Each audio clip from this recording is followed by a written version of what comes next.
매일 성경 묵상을 돕는 해설 가이드입니다. 안녕하세요. 묵상 코치입니다. 함께 읽고 나눌 말씀은 누가복음 20장 1절에서 18절까지 말씀입니다. 오늘 말씀은 예수님의 성전에서 하신 일에 대한 논쟁과 가르침에 대한 내용입니다. 먼저 1절에서 8절 읽겠습니다. 하루는 예수께서 성전에서 백성을 가르치심에 복음을 전하실새 대제사장들과 서기관들이 장로들과 함께 가까이 와서 말하여 이르되 당신이 무슨 권위로 이런 일을 하는지 이 권위를 준 이가 누구인지 우리에게 말하라. 대답하여 이르시되 나도 한 말을 너에게 물으리니 내게 말하라. 요한의 세례가 하늘로부터냐 사람으로부터냐? 그들이 서로 의논하여 이르되 만일 하늘로부터라 하면 어찌하여 그를 믿지 아니하였느냐 할 것이요 만일 사람으로부터라 하면 백성이 요한을 선지자로 인정하니 그들이 다 우리를 돌로 칠 것이라 하고 대답하되 어디로부터인지 알지 못하노라 하니 예수께서 이르시되 나도 무슨 권위로 이런 일을 하는지 너희에게 이르지 아니하리라 하시니라. 1절에서 2절은 산헤드린 공의회 의원들의 질문입니다. 산헤드린 공의회를 구성하는 대제사장들, 서기관들, 장로들이 예수께 몰려와서 예수님께 항의합니다. 예수님께서 성전뜰에서 장사하는 사람들을 쫓아낸 일이 못마땅했던 것입니다. 그래서 그 일을 무슨 권위로 했느냐고 따져 묻습니다. 이러한 반응은 성전뜰에서 장사하는 것을 허용한 기관이 산헤드린이었음을 알려줍니다. 그들은 예수님의 행동이 자기들의 권위에 대한 도전이라고 생각하였을 것이고 특히 성전을 강도의 서굴로 비한 예수님의 발언이 자기들을 강도로 간주하여 모독한 것이라고 생각했을 것입니다. 그들은 어느 쪽으로 대답해도 함정에 빠지는 교묘한 질문을 가지고 나왔습니다. 예수님의 권위가 어디서 온 것이냐라는 질문입니다. 하나님으로부터 왔다라고 하면 신성 모독이라고 몰고 사람으로부터 왔다고 하면 산헤드린의 결정을 무시하고 사사로이 불법을 행했다는 이유로 처벌할 심산이었을 것입니다. 성전에 들어와서 소란을 피우고 성전 지도자들을 강도라고 모독했다라는 죄를 뒤집어 씌우려고 했을 것입니다. 3절에서 4절은 예수님의 역질문입니다. 예수님께서 산헤드린 의원들이 던진 질문에 담긴 함정을 간파하셨을 것입니다. 그래서 어느 쪽으로도 대답하지 않으시고 역질문을 던지십니다.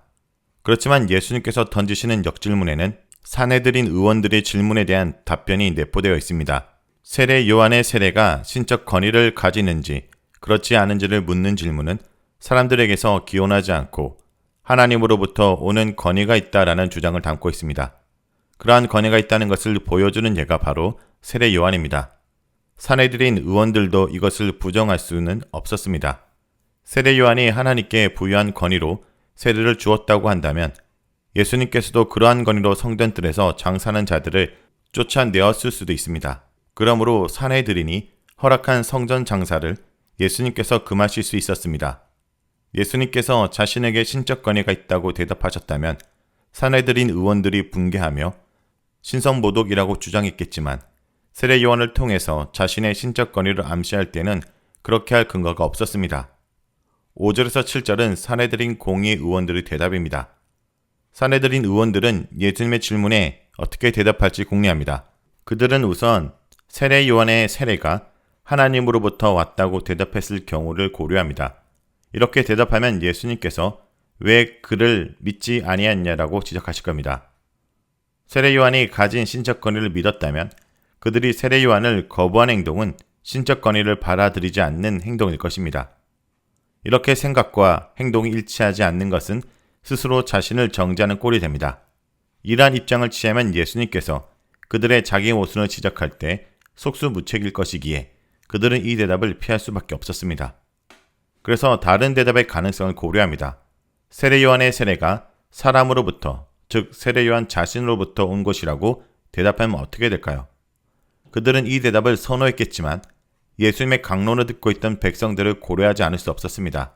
백성들은 요한을 선지자로 인정하고 있었습니다. 그러므로 요한을 부정하면 백성들이 분노하게 됩니다. 그들은 백성들이 자기들을 돌로 칠 거라고 예측합니다. 그래서 그렇게 대답할 수도 없었습니다. 그들은 신적 권위로 어떤 일을 행하는 가능성을 부정하고 산헤드린, 대제사장, 로마 총독 외에는 예루살렘에 다른 권위가 없다라고 주장하고 싶었겠지만 그렇게 할 수 없었습니다. 그래서 그들이 채택한 대답은 알지 못하노라 하였습니다. 성전에 모인 많은 백성들 앞에 그들은 자기들의 무식함을 스스로 시인하였습니다. 백성들이 다 알고 있는 것을 모른다고 대답한 것을 본 백성들이 사내들인 의원들은 어떻게 생각했을까요? 대제사장이 어찌 이것을 모를까? 율법의 전문가인 서기관이 어떻게 이것을 모른다고 할까? 백성의 지도자인 장로들이 어찌하여 무지한 백성들도 다 아는 것을 모르고 있을까? 이렇게 생각하지 않았겠습니까? 이처럼 백성들 앞에서 무식한 자로 드러나는 것은 명예를 좋아하는 그들에게 큰 수치였을 것입니다. 이로써 백성의 지도자인 그들은 엄청난 명예손상을 당하게 됩니다. 그들은 예수님을 공격하러 왔다가 오히려 치명상을 입게 된 것입니다. 성전에서 대제사장, 서기관, 장로들을 상대로 한 공개 토론에서 예수님께서는 압승을 거두십니다. 대제사장, 서기관, 장로들은 토론에서 참패하고 백성들 앞에서 수치를 당하고 예수님에 대한 적개심을 더욱 불태웠을 것입니다. 그들에게 토론은 자기 생각을 고치고 진리를 발견하는 수단이 아니었습니다. 예수님을 곤란하게 하여 유죄 판결을 빌미를 찾기 위한 수단에 불과했습니다.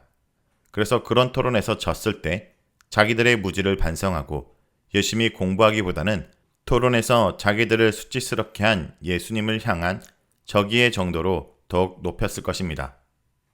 그들은 결국 예수님을 체포하여 내란 선동죄로 고발하고 빌라도에게 압력을 가하여 사형 판결을 하도록 합니다. 어떻게 유대 지도자들이 이렇게 타락할 수 있을까요? 이것은 모든 권력의 한 측면입니다.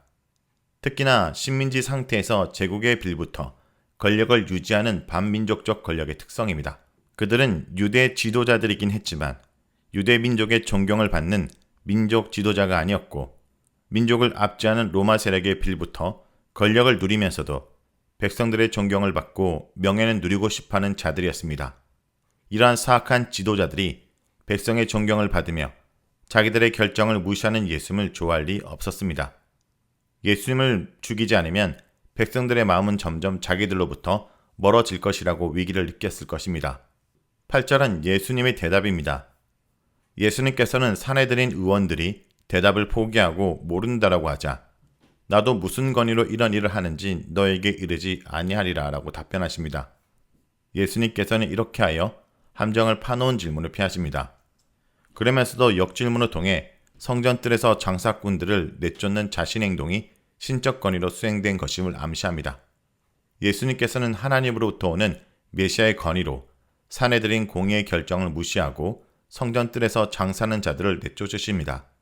이것은 세상 권위든지 교권이든지 하나님의 권위 아래 있음을 보여줍니다. 하나님께서는 세속 권위든 종교 권위든 무조건 인정하지는 않으십니다. 그들이 잘못된 결정을 할 때 메시아 예수를 통해 보여주셨듯이 심판하실 수 있습니다. 하나님은 모든 권력과 권위의 최종 심판자이십니다. 다음은 9절에서 12절입니다. 그가 또 이 비유로 백성에게 말씀하시기 시작하니라. 한 사람이 포도원을 만들어 농부들에게 새로 주고 타국에 가서 오래 있다가 때가 이르매 포도원 소출 얼마를 바치게 하려고 한 종을 농부들에게 보내니 농부들이 종을 몹시 때리고 거저 보내었거늘 다시 다른 종을 보내니 그도 몹시 때리고 능욕하고 거저 보내었거늘 다시 세 번째 종을 보내니 이 종도 상하게 하고 내쫓은지라. 9절에서 12절은 주인이 종들을 포도원 농부에 보내는 내용입니다. 포도원 농부 비유는 예수님의 권위가 어디서 온지 묻는 사내들인 의원들의 질문에 답하는 맥락에서 주어진 것입니다. 그러므로 이 비유는 예수님의 권위가 어디서 온 건지 알려줍니다.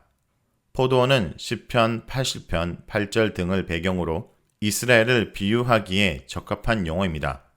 그러므로 포도원 주인은 이스라엘의 주인이신 하나님을 가리킨다고 볼 수 있습니다. 하나님께서 보내시는 종들은 누구일까요? 선지자들입니다.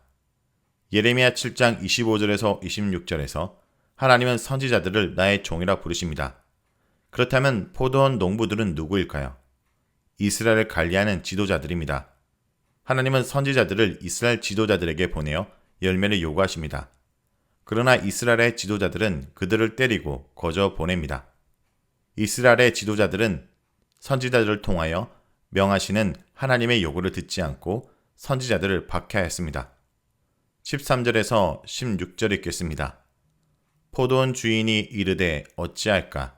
내 사랑하는 아들을 보내리니 그들이 혹 그는 존대하리라 하였더니 농부들이 그를 보고 서로 의논하여 이르되 이는 상속자니 죽이고 그 유산을 우리의 것으로 만들자 하고 포도원 밖에 내쫓아 죽였느니라.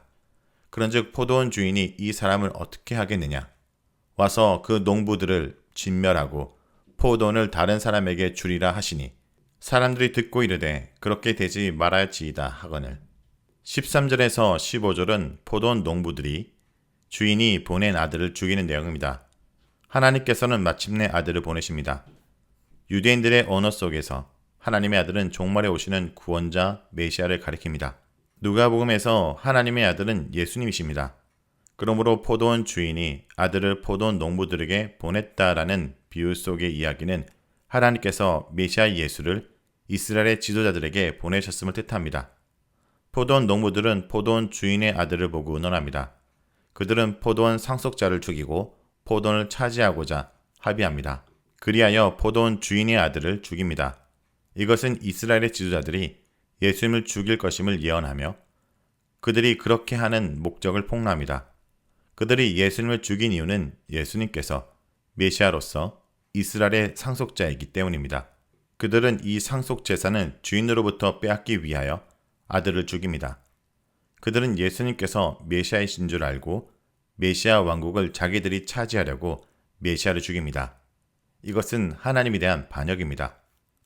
예수님께서는 자신이 하나님의 아들로서 하나님으로부터 받은 권위로 성전뜰에서 장사하는 자들을 내쫓으셨음을 비유를 통하여 알려주십니다. 대제사장과 사내들인 의원들이 자신을 죽일 것도 이 비유를 통해서 예언하십니다. 그들이 예수님을 죽이는 목적은 이스라엘 나라를 하나님으로부터 빼앗아 자기들이 차지하기 위한 것임을 알리십니다. 하나님께서 주인이신 이스라엘 나라를 메시아를 죽이고 빼앗아 차지하려고 한 사내들인 공의의 반역의 모습이 우리들에게는 없습니까? 새 이스라엘인 교회를 주인이신 하나님으로부터 빼앗아 차지하려는 시도는 과연 발견되지 않습니까? 안타깝게도 그러한 시도는 없지 않습니다. 교회를 자신의 것으로 만들고 차지하고자 하는 현대판 포도원 농부는 우리 가운데도 있습니다. 이것은 모두 교회의 주인이신 하나님께 대한 반역이라는 것을 잊지 말아야 됩니다. 16절은 주인이 포도원 농부들을 심판하는 내용입니다. 포도원 주인은 자신의 아들을 죽인 농부들을 어떻게 합니까? 그들을 진멸할 것입니다. 그리고 포도원을 다른 사람에게 넘길 것입니다. 이처럼 하나님은 메시아 예수를 죽인 이스라엘 지도자들을 어떻게 하시겠습니까? 바로 그들을 진멸하실 것입니다. 그리고 이스라엘을 다른 사람에게 맡겨 다스리게 하실 것입니다. 이 비유의 예언대로 이스라엘 지도자들은 로마 군대에 의하여 서기 70년에 진멸됩니다. 이스라엘을 회복한 새 이스라엘인 교회는 12사도들에게 맡겨집니다. 새 이스라엘인 하나님의 교회를 사유하는 자들도 하나님께서 심판할 것임을 우리는 이 비유를 통해 알 수 있습니다. 다음은 17절에서 18절에 읽겠습니다. 그들을 보시며 이르시되 그러면 기록된 바 건축자들의 버린 돌이 모퉁이의 머릿돌이 되었느니라 함이 어찌미냐. 무릇 이 돌 위에 떨어지는 자는 깨어지겠고 이 돌이 사람 위에 떨어지면 그를 가루로 만들어 흩으리라 하시니라. 17절에서 18절은 예수님께서 포도원 농부 비유를 해석하시는 내용입니다. 예수님께서는 시편 118편 22절을 인용하시며 비유와 연관 짓습니다. 포도원 농부의 비유는 시편 118편 22절에 이미 기록되어 있는 말씀을 비유로 풀어주신 것입니다. 시편 118편 22절은 건축자들이 버린 돌이 모퉁이의 머릿돌이 되었느니라 라고 합니다. 건축자는 유대인들의 언어 속에서 지도자들을 가리키며 돌은 히브리 언어로 아들과 발음이 비슷하여 아들을 상징하기도 하므로 건축자들이 버린 돌은 유대 지도자들이 배척한 하나님의 아들을 가리킨다고 해석될 수 있습니다. 그렇다면 하나님의 아들 메시아의 고난은 이미 시편이 예언한 바입니다. 이 시편의 예언대로 예수님께서는 유대 지도자들에게 고난을 당하시고 죽임을 당하십니다. 그런데 이것이 끝이 아닙니다. 시편은 예수님의 부활도 예언합니다. 이 돌은 모퉁이의 머릿돌이 됩니다. 예수님께서는 유대 지도자들에게 배척을 당하고 죽임당하시지만 마침내 부활하여 새 이스라엘인 교회의 머리로 세워지십니다. 예수님께서는 이 돌에 대항하는 자들이 어떻게 되는지 말씀하십니다. 이 돌에 부딪히는 자는 깨어지고 가루가 되어 흩어질 것입니다. 예수님께 대항하는 자의 최후가 이와 같을 것입니다. 예수님을 배척한 사내들인 의원들이 서기 70년에 어떻게 질면되었는지 우리는 보고 교훈을 얻어야 됩니다. 예수님께서 교회의 주인이심을 부정하고 자기들의 왕국으로 만드는 자들은 돌에 부딪힌 사람들처럼 깨어질 것입니다. 예수님의 주권에 대항하여 견딜 수 있는 자는 아무도 없습니다. 예수님을 왕으로 모시지 않는 세상 나라와 세상 사람들은 예수님께서 재림하실 때 심판을 받을 것입니다. 그러나 예수님을 왕으로 모신 기관인 교회 지도자들이 예수님의 왕권을 찬탈하는 시도를 할 때 예수님은 그들을 어떻게 하실까요?